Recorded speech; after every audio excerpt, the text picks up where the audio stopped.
जय श्री राम। स्वागत है आप सभी का आध्यात्मिक रहस्य लोक में, जहां हम धर्म, अध्यात्म और जीवन के जटिल रहस्यों को एक नई दृष्टि से समझने का प्रयास करते हैं। हमने पिछले भाग में रामायण के प्रमुख पात्र श्री राम, माता सीता, महाराज दशरथ और दशानन रावण के बारे में जाना। साथ ही हमने यह भी समझा कि अयोध्या और लंका क्या हैं और वे कहाँ स्थित हैं। यदि आपने हमारी इस कथा का भाग 1 नहीं देखा है, तो हम आपसे अनुरोध करते हैं कि उसे अवश्य देखें, ताकि इस कथा का आप संपूर्णता से आनंद ले सकें।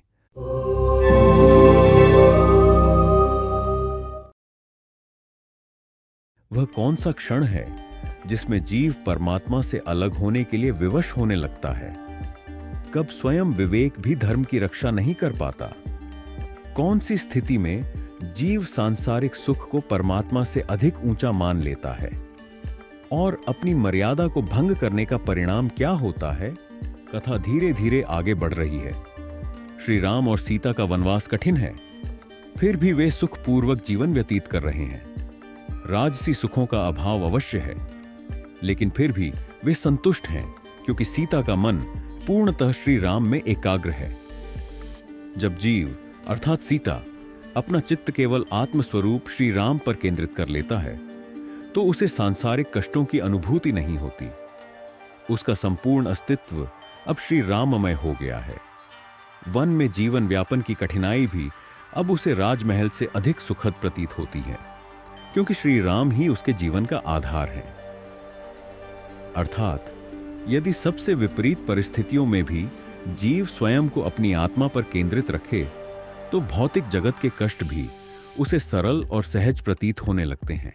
परंतु जीव का स्वभाव ही कुछ ऐसा है कि वह सदा स्वयं को ईश्वर या परमात्मा पर केंद्रित नहीं रख सकता, क्योंकि यह संसार अपनी मोहकता से उसे निरंतर आकर्षित करता रहता है।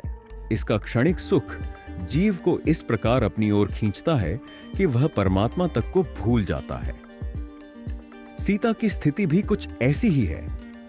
उसने एक स्वर्ण मृग देखा जो अद्भुत आभा से चमक रहा था और तीव्र गति से भाग रहा था। जीवन के सभी बाहरी सुख भी इसी स्वर्ण मृग के समान प्रतीत होते हैं। वे तेजी से जीव से दूर भागते रहते हैं और जीव उन्हें हर कीमत पर प्राप्त करना चाहता है, चाहे इसके लिए उसे कुछ भी करना हो, यहां तक कि स्वयं भगवान को भी त्यागना अनिवार्य हो जाए।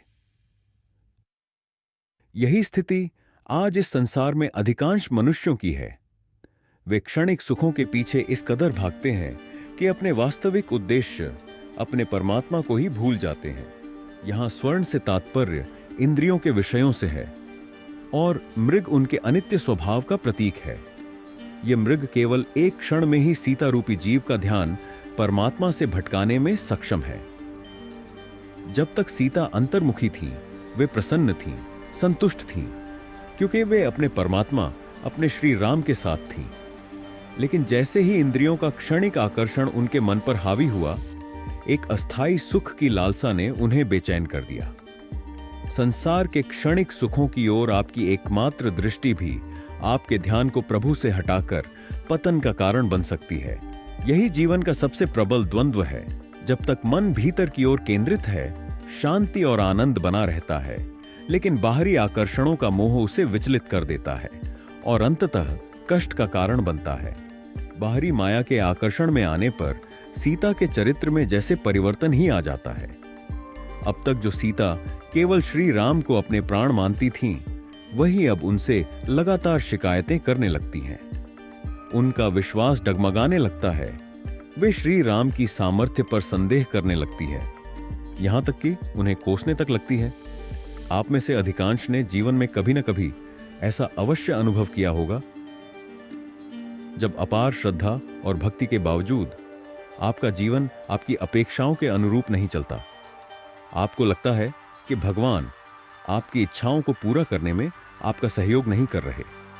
हर साधक के जीवन में यह परिस्थिति किसी न किसी चरण में अवश्य आती है, जब सांसारिक आकर्षणों के प्रभाव में आकर उसका परमात्मा पर से विश्वास डगमगाने लगता है। सीता की यह अवस्था हमें उस साधक की ओर ले जाती है जो क्षणिक सुखों से मोहित होकर भौतिक इच्छाओं की पूर्ति न होने पर स्वयं भगवान पर ही अविश्वास करने लगता है। यह हमें स्मरण कराती है कि जब तक हमारी निष्ठा अडिग है तब तक शांति संभव है, परंतु जैसे ही हम माया के भ्रम में पड़ते हैं, हमारे विचार और आचरण दोनों बदलने लगते हैं।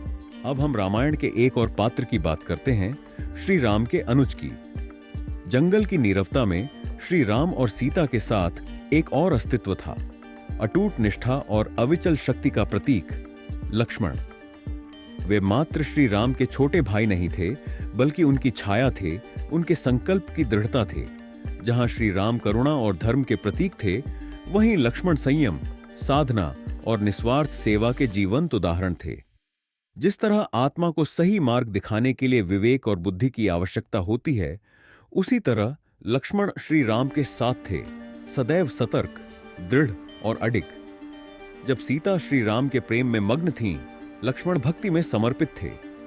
जब भावनाओं से निराश होकर श्री राम विचलित होते थे, लक्ष्मण चट्टान की तरह अडिग खड़े थे।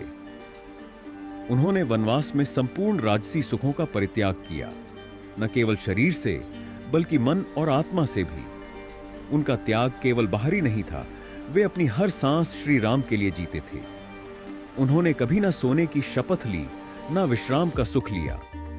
केवल एक ही लक्ष्य था, श्री राम और सीता की सेवा और उनकी रक्षा।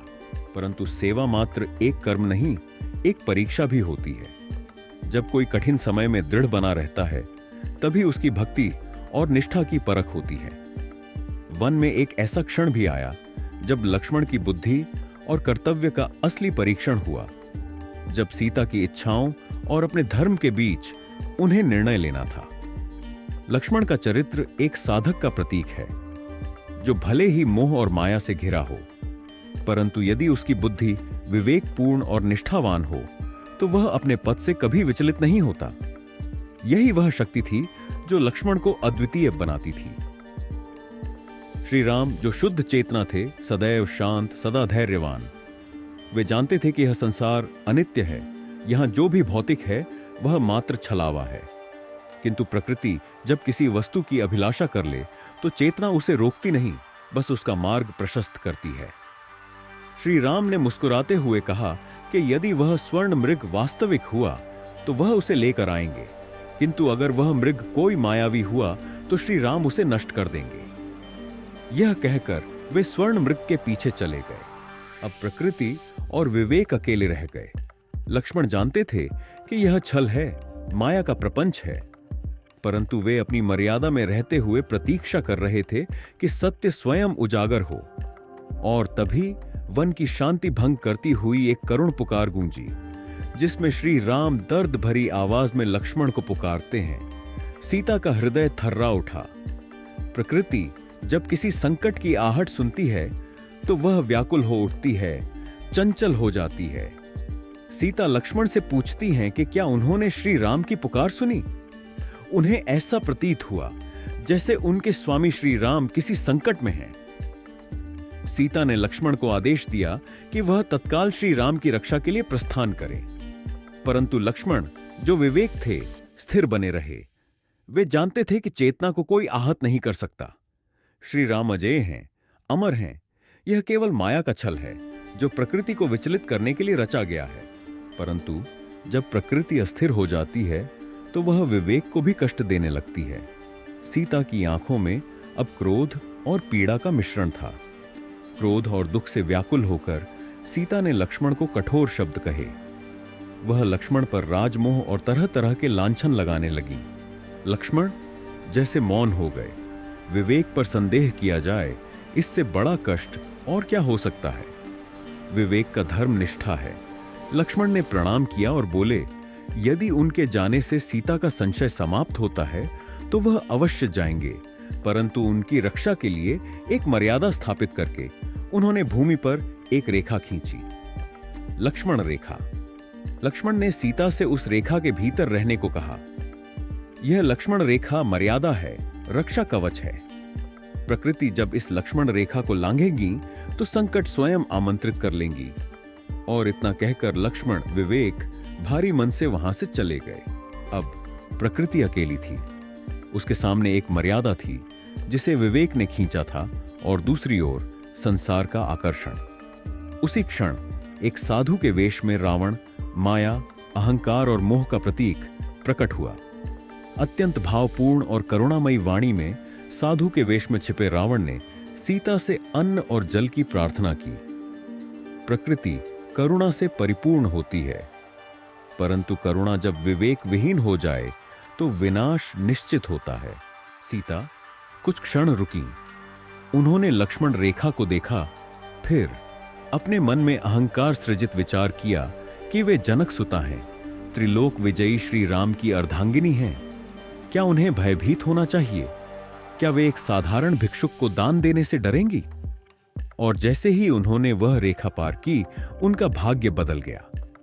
माया ने प्रकृति को अपने वश में कर लिया था। अब चेतना प्रकृति को पुनः बचाने के लिए आगे आएगी, परंतु उसके लिए एक महान संग्राम होना शेष था। हमारी इस कथा का द्वितीय भाग यहीं समाप्त होता है। अगले भाग में हम रामायण के अन्य पात्रों का विश्लेषण इसी प्रकार करेंगे। जय श्री राम।